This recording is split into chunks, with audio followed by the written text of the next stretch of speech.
மீண்டும் வேலையை காட்டிய விஜய்.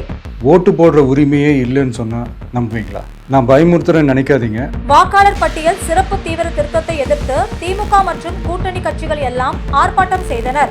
அதனைத் தொடர்ந்து அரசியலில் புதியதாக வந்த விஜயும் எதிர்ப்பதாக தெரிவித்தார். நேற்றைய தினம் வீடியோ வெளியிட்டும் எதிர்ப்பு தெரிவித்தனர். இந்நிலையில் இன்று மாவட்டம் தோறும் ஆர்ப்பாட்டம் செய்வதாக அறிவிக்கப்பட்டது. இந்நிலையில் தாவேகா சார்பில் சென்னை சிவானந்தா சாலையில் ஆர்ப்பாட்டம் நடைபெற்றது. இதில் பேசிய ஆதவ் அர்ஜுனா, தமிழகத்தில் SIR-ஐ நடைமுறைப்படுத்தும் அமல்படுத்தும் அதிகாரம் திமுகவிடம் இருக்கிறது. BLO-க்கள் தேர்தல் ஆணையத்தை சேர்ந்தவர்கள் அல்ல.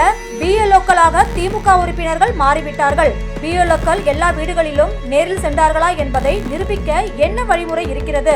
மாநில அரசு கொடுக்கும் பட்டியலை தான் தேர்தல் ஆணையம் நம்பும். ஜென்ஸ் வாக்காளர்களுக்கு நாம் தான் உதவ வேண்டும் என தெரிவித்தார். பிறகு பொதுச் செயலாளர் குஷி ஆனந்த் பேசினார். இந்த கூட்டத்தில் தாவேகா தலைவர் விஜய் பங்கேற்கவில்லை. முக்கியமான விவகாரத்தை எடுத்து அரசு செய்யும். விஜய் நேரில் பங்கேற்காதது விமர்சனத்தில் தள்ளியுள்ளது. கரூர் சம்பவத்திற்கு பிறகு பெரியதாக அரசியலில் ஆர்வம் காட்டாத விஜய் முதன்முறையாக ஆர்ப்பாட்டத்திலும் பங்கேற்காதது அவரின் செயல்பாட்டை கேள்விக்கு உள்ளாக்கி உள்ளது.